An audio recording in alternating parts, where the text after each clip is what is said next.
Okay guys, this is the solution that we're looking at and evaluating today in this video, and it is meant to replace, we're going to see if we can replace both of my Fanatec McLaren GT3 V2 rim along with my Fanatec Formula V2.5 rim, and I'm going to try to replace both of them with this solution today.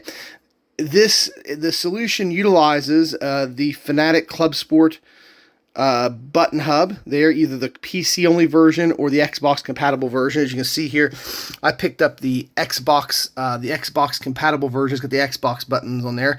I'll be taking those Xbox buttons off, probably replacing them with some PC labeled buttons labeled for iRacing and PC with specific functions on the labels of the buttons, because I'm really only going to be using this on PC. And then here's the other thing that come with my package. And that is the QR1 quick release, and I'm wanting very soon to upgrade to the QR2 quick release system. I already have the stem that goes in my DD1 base. Let's get to the star of the show of this video, and that is what is in this rather generic box. I ordered it off AliExpress, came from China, and it is the SIMPUSH GT3 rim that works with Fanatec Clubsport universal hubs. So guys, let's get into the unboxing of this rim. Alright guys, let's take a look at this rim and get it out of this box. It's kind of a plain generic box here. This rim will run you $89 on AliExpress. I'll put a link in the description down below if anybody's interested in picking this up. It is carbon fiber.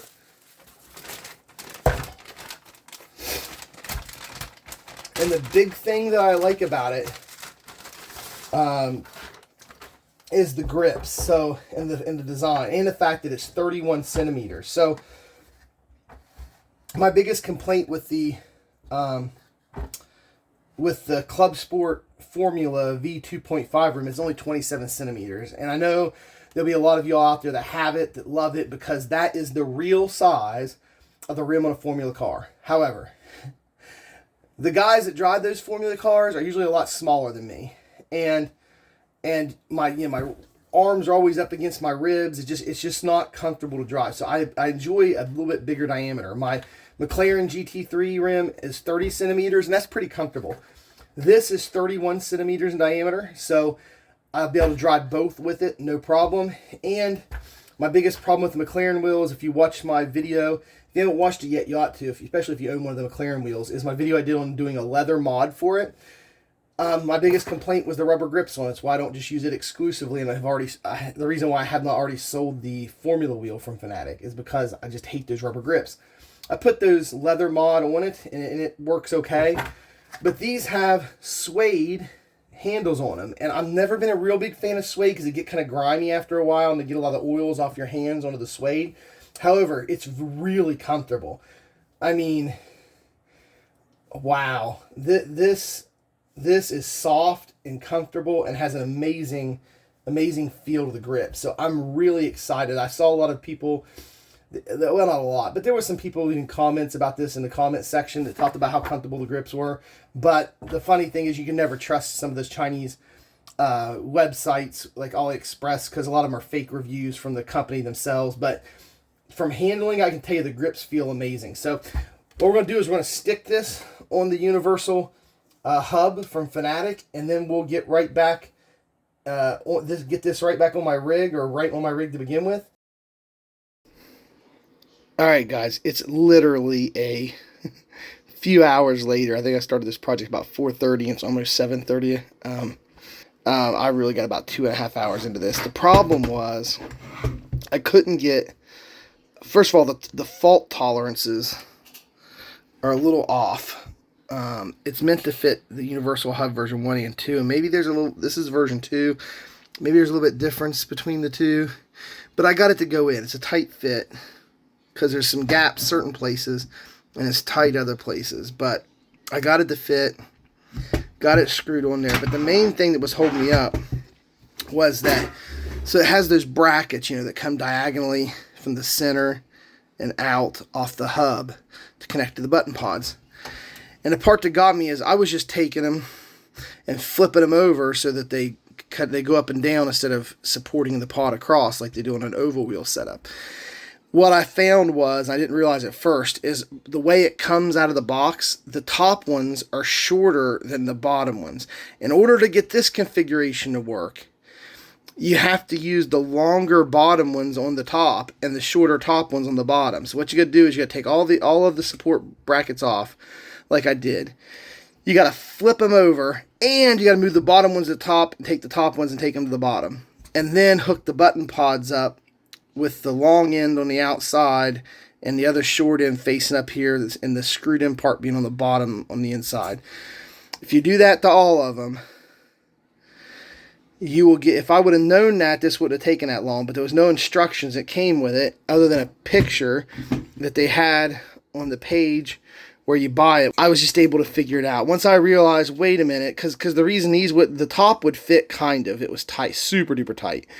The bottom wouldn't fit because like one would and the other one would like be out here a little ways. And I realized that the two bars were hitting each other, hitting together, and there wasn't enough room. Like they were hitting together and they couldn't both fit like this. That's when I realized, I was like, those are too long. And I looked up at the top and I'm like, those are shorter. And so anyway, that's how I did it. So this is the rim. The button hub is on there. Got the magnetic shifters on here. So with the version 2 of the hub, I'm excited, guys. I'm going to go throw this on my rig and turn some laps to be able to tell you guys what I think of it. But it is, so far, once I got through the frustration of putting it on, I think I'm going to be happy with this. So guys, let's head out on the track.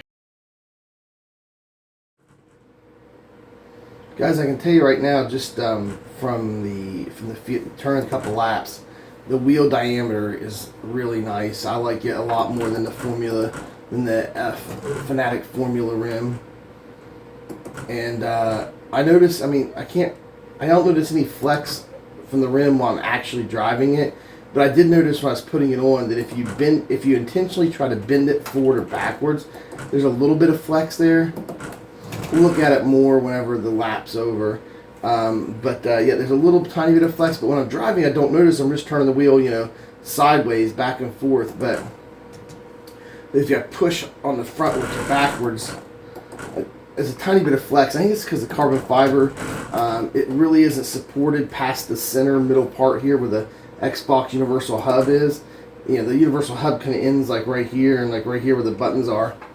And I'm talking to you guys when I wreck, but so none of this is supported by anything. But on the thickness of the carbon fiber is about the same as the thickness on the Fanatec Formula wheel. The difference is the Fanatec Formula has a strong plastic support back, a back on it back here that supports it clear out to the grips. So that's the only difference. But I don't think that's not a deal breaker. I don't when I'm driving and not thinking about it, not trying to show you guys anything, like right here pulling on it or anything, on the grip, I don't feel any flex when I'm actually driving, so definitely not a deal breaker.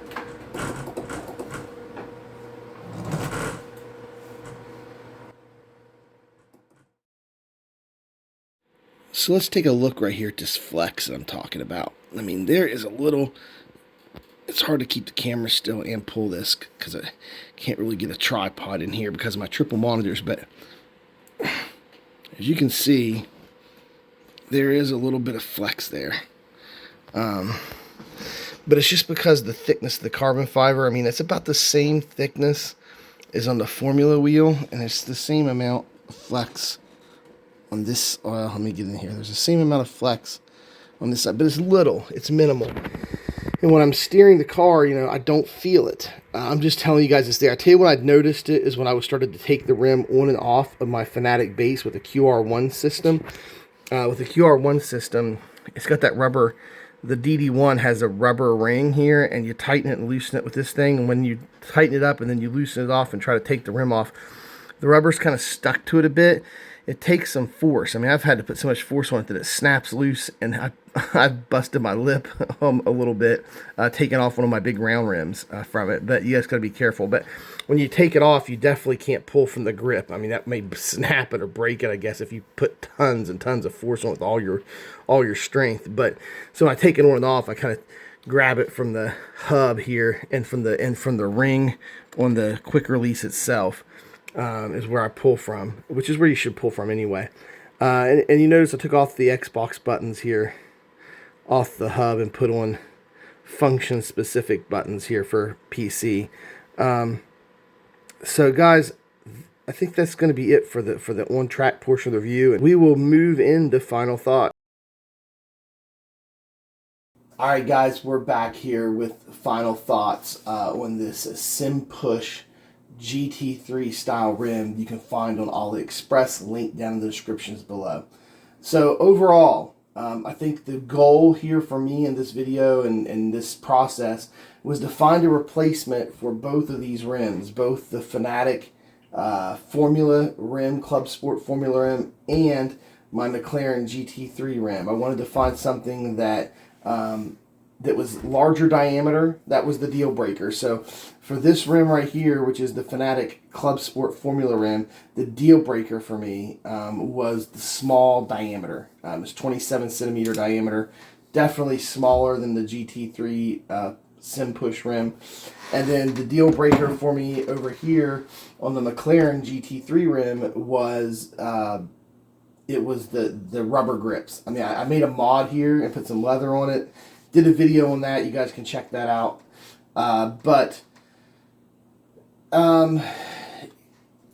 Really, that was the deal breaker. The leather feels okay, but I was wanting to find something that I didn't have to do a mod to the grips on. So that was the point here. So let's get into the final thoughts. So my final thoughts on this rim are the carbon fiber is nice. It's about the same thickness as the carbon fiber on the Clubsport. The Clubsport might be just a hair thicker. But as you can see, the Clubsport's got this plastic back that attaches to the carbon fiber, which makes it a bit stronger. There's a little bit of flex in the grips. As you can see probably in the video here, I showed it while we were driving. So if I was to offer one bit of way to improve this product, would be to make the carbon fiber a bit thicker. It might add a few dollars to the price, but in my opinion, it'd be well worth it to make the carbon fiber a bit thicker. As far as buttons go, we are using that Fanatec Universal Hub. There are enough buttons. Obviously, there's not the same amount of buttons that's on either one of these two rims. I really like the encoder dials here. They're really nice for doing brake bias. That way you're not just guessing up and down what percentage you're at unless you have like an overlay on your screen that shows your percentage in iRacing of your brake bias. So having something like this where each click of the switch holds a value, that is nice, but you lose that when you use the universal hub. I usually do brake bias here on the funky switch left and right, plus and minus brake bias, and I have an overlay on the screen that tells me my brake bias. So really not a deal breaker. And you have a second one on both the Fanatec Clubsport and the McLaren GT3. You have a second encoder dial here that usually if you're doing like GT3 cars or some of the Formula cars, you can adjust your throttle curve with and do the same thing, have 12 different individual values that it represents. You lose that as well. So if you're going to do throttle curve a lot, which usually you don't, usually you set throttle curve and forget it in a race, at least I do. So not really an issue. I can just set it in my black box before the race starts or in the garage in the setup of the car. And then you can do brake bias here, got an on-screen overlay. So really the buttons, there's enough. So would it be nice to have some encoder dials here and stuff? Sure, but not a deal breaker. The grip's extremely comfortable. Like the diameter. And I just want to say this is the main reason why I love these Clubsport Universal hubs from Fanatec and the CSL Universal hub as well, for that matter. The reason I love it is you can put any rim on them, just like we did here, and with putting any rim on it, literally any rim you can find that has the 6-bolt 70mm pattern will fit on one of those, and you have plenty of buttons with the universal hub. So guys, I'm putting a link down in the description below to this rim, and I recommend it. I mean, my bottom line is I recommend it. Does it have a little bit of flex that they could get rid of? Possibly. I can't tell on track because when you're steering with the wheel, you're pushing side to side, and I really can't tell on track. So just be careful pulling it on and off if you got one at the DD1 or the DD2 and it's hard to get your rim off. Just use the quick release pulling it, pulling the hub part. But yeah, guys, definitely this is a definite recommendation from me on this on the SIMPUSH GT3 rim you can find on AliExpress. In fact, I think I'm satisfied. There's no deal breakers with this rim for me. So I think I'm going to go ahead and put these on eBay and sell both my Formula. I think I'm going to sell both the Formula rim here that I have and my McLaren GT3 rim. I think I'm going to sell both of them. And replace it with just this one rim here with the universal hub. Yeah, guys, if you guys are in the Fanatec ecosystem and you have not picked up either the CSL Elite Universal Hub or the Clubsport Universal Hub, I highly recommend it. The possibilities of the rims you can get for your sim rig at that point, the possibilities are just endless with what you can do with your sim rig at that point with rims, as far as rims go. So, guys, I appreciate everybody tuning in for this review of the SIMPUSH GT3 rim. And for me, it's a winner. I'm going to replace both my McLaren GT3 and my Clubsport Formula wheel with it and downsize a bit.